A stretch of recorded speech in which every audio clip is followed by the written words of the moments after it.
Muy buenas tardes. A continuación abordaremos el tema 1, generalidades de la administración financiera, de la materia de administración financiera, impartida por el docente Víctor Manuel León, presentado por Karen Estefany de la Cruz Aguilar. Gloria Lisbeth Aguilar Díaz. Nancy del Carmen Gómez Sábalos. Y Moro Fernando Juárez Morales. Esperando que sea de su agrado. A continuación, explicaré el tema 1.1, concepto de finanzas.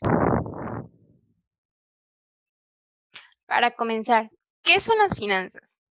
Según Ortega 2002, las finanzas son una rama de la administración que trata el tema relacionado con la obtención y gestión del dinero, recursos o capital por parte de una persona o empresa. Bueno, las finanzas se refieren a la forma en cómo se obtienen los recursos, a la forma en cómo se gastan o consumen, a la forma en cómo se invierten, pierden o rentabilizan.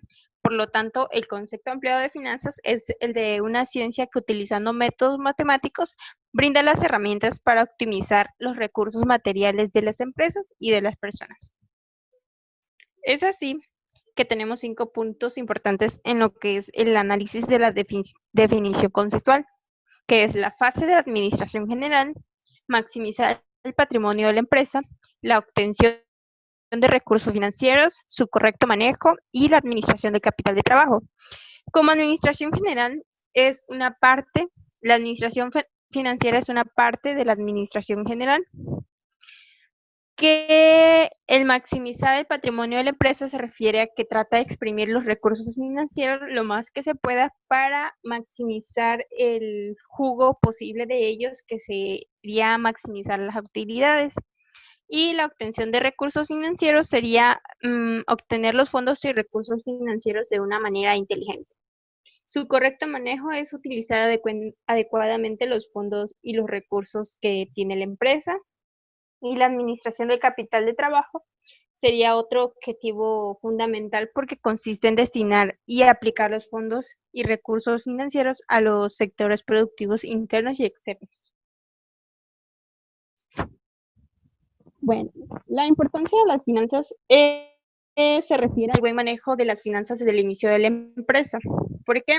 Porque las finanzas de un negocio no pueden ser subestimadas, porque puede decirse que es el sustento de un negocio y necesario para su bienestar, ya que puede decirse asimismo que es un lubricante que mantiene el negocio en funcionamiento. Y si se tiene un buen manejo de las finanzas desde el inicio de la empresa, se puede tener una buena adquisición de los activos, y hasta el emplear a las personas pues necesita el buen manejo de las finanzas, y es ahí la importancia de la misma, ya que las finanzas son aún más importantes en una empresa, ya que nos ayudan en la toma de decisiones. El siguiente punto muy importante es el rol de la administración financiera, que pues comprende las actividades interrelacionadas cuyo objetivo es la maximización del valor de la empresa, pues ya que las decisiones que se toman dentro del ámbito de una empresa deben estar orientadas a agregar la máxima cantidad posible de valor, aún dentro del conjunto de limitaciones entre los cuales opera una empresa. En forma tradicional, lo que son la consecución de los recursos financieros internos o externos que requieren de las diferentes actividades de la empresa, de acuerdo con los objetivos que se han fijado dentro de un proceso de planeación, para poder ejecutar lo que es el plan estratégico de la empresa. Y pues constituye una función importante dentro del área de finanzas y de cualquier empresa. Ahora el tema 1.2, la que es relación de las finanzas con otras disciplinas. En este caso, yo puse las más relevantes, que son la contabilidad, la mercadotecnia, la administración, la economía y las matemáticas. Daré una breve reseña de la relación que tienen las finanzas con otras. Bueno, las finanzas y la contabilidad, pues se dice que los gerentes de finanzas desempeñan el papel de administrar los activos financieros y reales de una empresa y de asegurar el financiamiento necesario para apoyar a estos activos, ya que la contabilidad como tal posee una técnica que se ocupa de registrar y resumir las operaciones mercantiles de un negocio con el fin de interpretar sus resultados. Por consiguiente, los gerentes o directores a través de la contabilidad pueden orientarse sobre el curso que siguen sus negocios mediante los datos contables y estadísticos. Estos datos permiten conocer la estabilidad de la empresa, la tendencia de ventas, los costos y gastos generales, entre otros. La siguiente disciplina es la mercadotecnia, producción y métodos cuantitativos. Nos dice que los gerentes de finanzas deberán considerar el impacto del desarrollo de nuevos productos y los planes de promoción que se hacen en el área de mercadotecnia. Y del mismo modo, los cambios en el proceso de producción suponen lo que son las erogaciones de capital y que los gerentes de finanzas deberán evaluar y financiar. Por último, las herramientas de análisis desarrolladas en el área de métodos cuantitativos generalmente son útiles para analizar los complejos problemas de administración financiera. En la figura anterior se muestra el impacto sobre la administración financiera. Bueno, las finanzas y la administración. Se puede entender la administración como la gestión que desarrolla el talento humano para facilitar las tareas de un grupo de personas dentro de una organización. También se puede entender que la administración como la gestión que desarrolla el talento humano para facilitar las tareas de un grupo de personas dentro de una organización. Pues esta como se acompaña de la aplicación de técnicas y principios del proceso administrativo, donde toma un papel preponderante en su desarrollo óptimo y eficaz dentro de las organizaciones, lo que genera incertidumbre en el accionar de las personas y en la aplicación de los diferentes recursos. En relación de las finanzas con la economía, pues nos dice que se enfoca en dos grandes áreas de la economía, que es la microeconomía y la macroeconomía. Pues ya que la empresa típica recibe una gran influencia del desempeño global de la economía y depende de los mercados de dinero y capitales para obtener los fondos que necesita para invertir. Así pues, los gerentes de finanzas deberán conocer y comprender la forma en que las políticas monetarias afectan al costo del dinero y la disponibilidad de créditos. Es así que se deben conocer bien las políticas fiscales y la forma en que afectan a la economía. La relación de las finanzas y las matemáticas. La matemática financiera es el campo de las matemáticas aplicadas que analiza, valora y calcula materias relacionadas con los mercados financieros y, en especial, el valor del dinero en el tiempo, ya que las matemáticas financieras es el campo de las matemáticas aplicadas. Estas se ocuparán del cálculo del valor de las tasas de interés o rentabilidad de los distintos productos que pueden existir en los diferentes mercados financieros. 1.3. La función financiera. La importancia de la función financiera depende en gran tamaño de la empresa. En empresas pequeñas, la función financiera la lleva a cabo normalmente el departamento de contabilidad. La función financiera se ocupa de asignar los recursos escasos entre las diferentes áreas funcionales mediante proyectos de inversión. Dichos recursos deben obtenerse de entre un abanico de fuentes financieras disponibles cuya elección es también responsabilidad del área financiera. El objetivo fundamental de la función financiera es decidir en qué proyectos de inversión vamos a realizar porque estos son los más rentables y qué recursos financieros emplearemos para ello. La decisión de inversión supone un compromiso de una serie de recursos actuales con la expectativa de generar unos beneficios a futuro.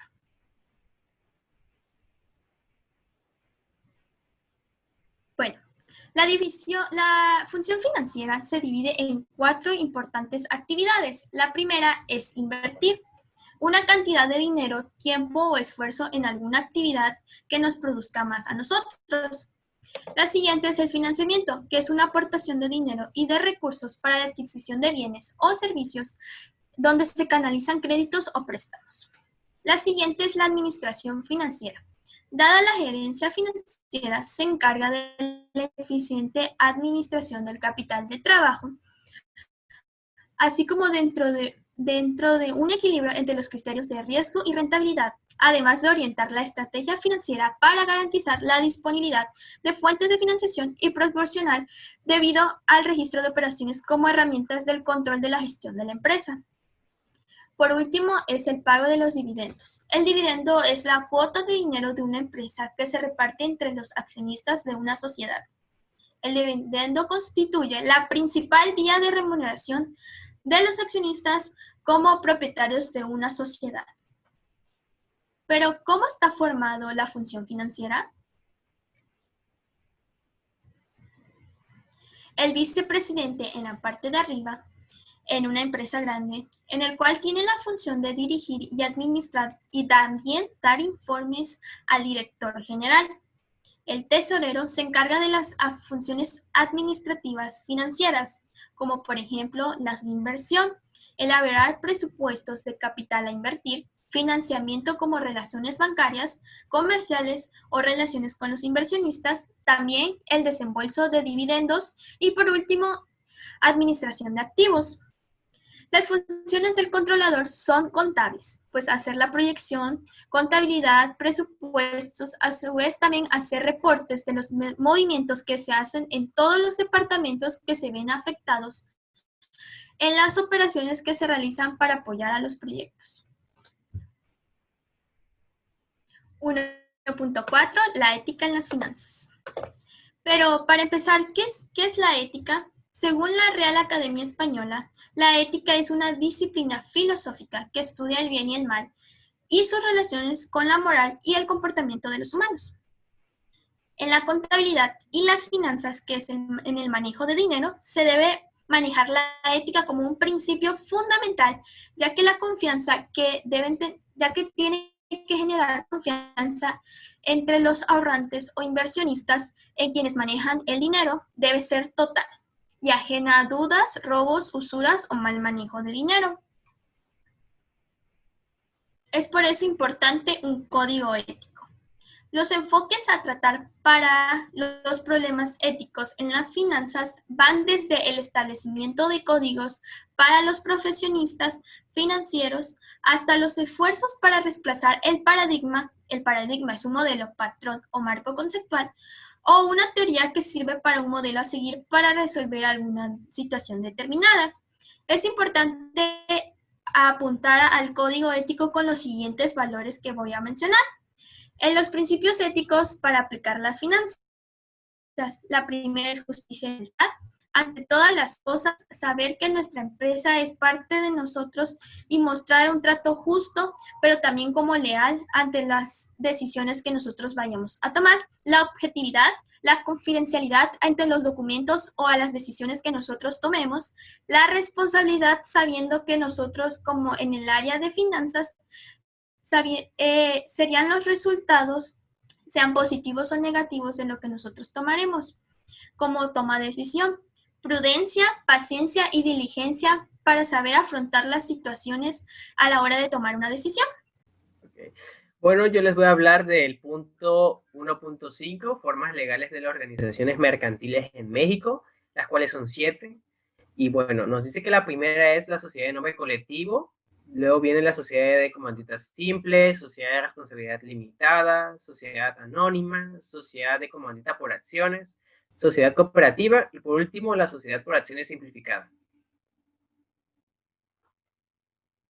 Ok, vamos a hablar de la sociedad de nombre colectivo, la cual nos dice que una sociedad en nombre colectivo en México es una razón social, un tipo de acuerdo sobre la forma de manejar el capital entre los socios del negocio, de su naturaleza mercantil, donde estos responden a las obligaciones de forma subsidiaria, ilimitada y solidariamente.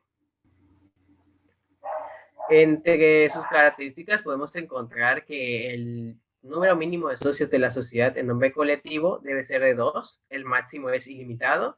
También nos dice que los socios no pueden ceder sus derechos sin el consentimiento del resto. Y por último nos dice que a la razón social de la sociedad en nombre colectivo habrá de añadirle pues, las siguientes siglas, que serían SNNC. Bueno, la siguiente es la sociedad de comandita simple, la cual nos dice que las sociedades comanditas mercantiles en comanditas simples son aquellas que existen bajo una razón social y se componen de uno o varios socios, comanditados o gestores o generales y uno o varios comanditarios. Bien, los socios comanditos son aquellos que responden de manera subsidiaria, ilimitada y solidaria de las obligaciones sociales, mientras que los socios comanditarios pues son los que únicamente están obligados al capital comprometido, no pudiendo intervenir en la gestión ni toma de decisiones de la empresa.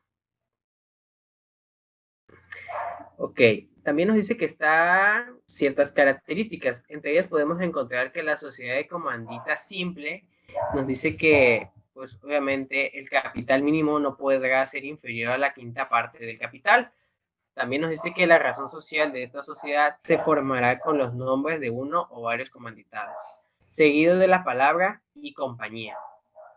Y por último nos dice que la razón social se agregará siempre las palabras sociedad de comandita o su abreviatura SNC. Bien, la sociedad de responsabilidad limitada. Esta nos dice que la sociedad de responsabilidad limitada es pues obviamente recomendable para las pymes, sobre todo cuando se constituyan una parte del capital familiar. Se debe a que la responsabilidad está limitada al capital aportado. Bien, entre las características podemos encontrar que los socios pueden elegir ser administradores o no, y sus responsabilidades se limitan pues al porcentaje de su parte social. También nos dice que para constituir este tipo de sociedades mercantiles se necesita un mínimo de 2 personas y un máximo de 50.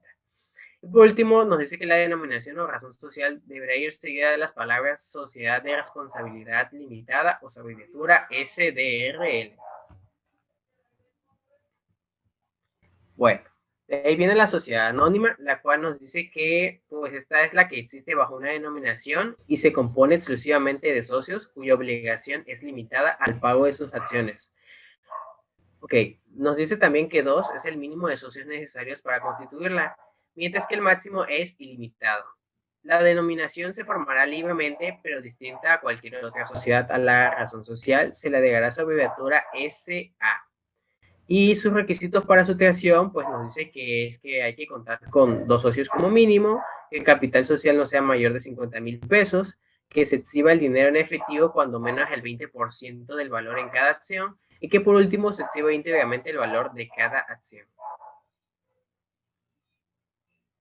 Bueno, ahora vamos a la sociedad de comandita por acciones. Esta nos dice que al igual que la sociedad de comandita simple, está formada por 2 tipos de socios, los comanditados y los comanditarios. Los primeros responden de manera subsidiaria, ilimitada y solidaria de las obligaciones y deudas de la sociedad para los terceros, mientras que los segundos pueden autorizar y vigilar la sociedad, pero no tienen la capacidad de desenvolverse como administradores. Solamente están obligados al pago de sus acciones. Entre las características que podemos encontrar es que su capital está dividido en acciones, no se pueden ceder sin el consentimiento total de todos los socios. Y por último nos dice que la razón, o bueno, la denominación social deberá ir seguida de la palabra sociedad en comandita por acciones o su abreviatura S en C por A. Bien, también tenemos la sociedad cooperativa. Esta nos dice que es una organización social integrada por personas físicas, con base en los principios de solidaridad, ayuda mutua y esfuerzo propio, con el propósito de satisfacer necesidades individuales y colectivas mediante la realización de actividades económicas, de producción, distribución y consumo de bienes y servicios. Nos dice que este tipo de sociedad debe fomentar pues una educación cooperativa, una ecología, una economía solidaria y una participación extranjera. Entre lo que vendrían a ser sus características, pues destaca que intervienen como mínimo 10 personas o cooperativistas. También nos dice que los cooperativistas tienen fines económicos y no de lucro. También nos menciona que la denominación debe ir seguida de la palabra o iniciales SCL. Y por último nos dice que a la fecha de la Constitución deberá exhibirse cuando menos el 10% de los certificados de aportación. Y por último tenemos la sociedad por acciones simplificadas. Esta nos dice que es un nuevo tipo de sociedad mercantil creada en el 2016, destinada a personas físicas y caracterizada por la posibilidad de dar de alta en un solo día, de forma electrónica y gratuitamente.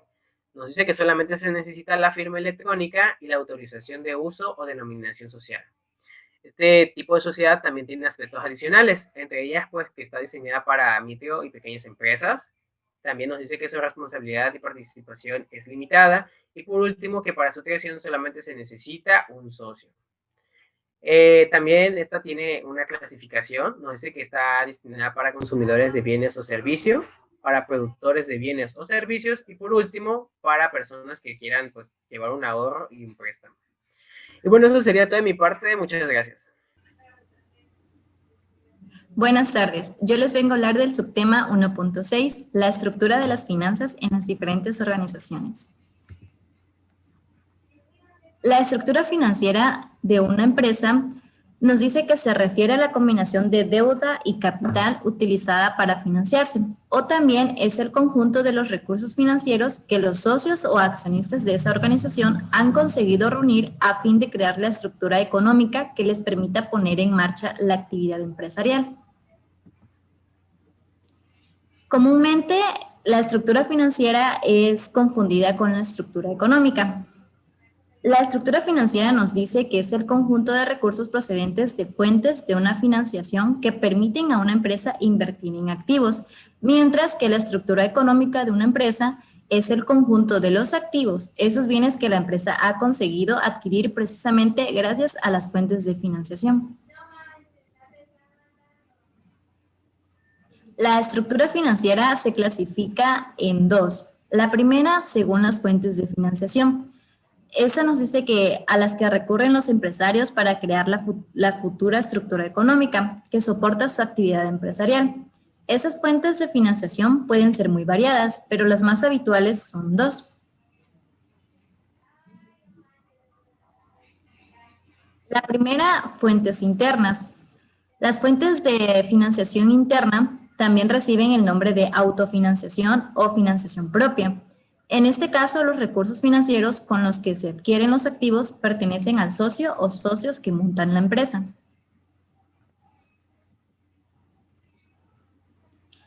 Y la segunda es fuentes externas. Las fuentes de financiación externas pueden ser propias o ajenas, es decir, una empresa puede crear su estructura financiera de dos formas que además se complementan. La primera con los fondos propios, que son capital propio y las reservas, como por ejemplo los créditos personales solicitados por los socios para crear la empresa. Y la segunda con fondos ajenos o prestados denominados convencionalmente como pasivos, como por ejemplo los créditos y los préstamos solicitados para la propia empresa, no por personas físicas. Y el leasing, o también conocido como arrendamiento financiero. Este es un contrato mediante el cual el arrendador traspasa el derecho a usar un bien a un arrendatario, a cambio del pago de rentas de arrendamiento durante un plazo determinado. Al término de este, el arrendatario tiene la opción de comprar el bien arrendado pagando un precio determinado, de devolverlo o renovar el contrato de una persona. Y también el factoring o factoraje, que este es la adquisición de créditos provenientes de ventas de bienes muebles acerca de una empresa inmobiliaria, de prestación de servicios o de realización de obras, otorgando anticipos sobre sus créditos, asumiendo o no sus riesgos. Por medio del contrato de factoraje, un comerciante o fabricante cede una factura u otro documento de crédito a una de factoraje a cambio de un anticipo financiero total o parcial. Y la segunda clasificación, según el tipo de cuentas que la conforman. En este sentido, la estructura financiera estaría formada por dos grandes grupos de recursos, las cuales son los recursos permanentes, que son aquellos formados por el pasivo fijo o no corriente y el patrimonio neto de la empresa. Y el otro recurso, el pasivo corriente, o también conocido como el pasivo circulante. Bueno, esto sería todo de nuestra parte. Espero les haya gustado y muchas gracias por su atención.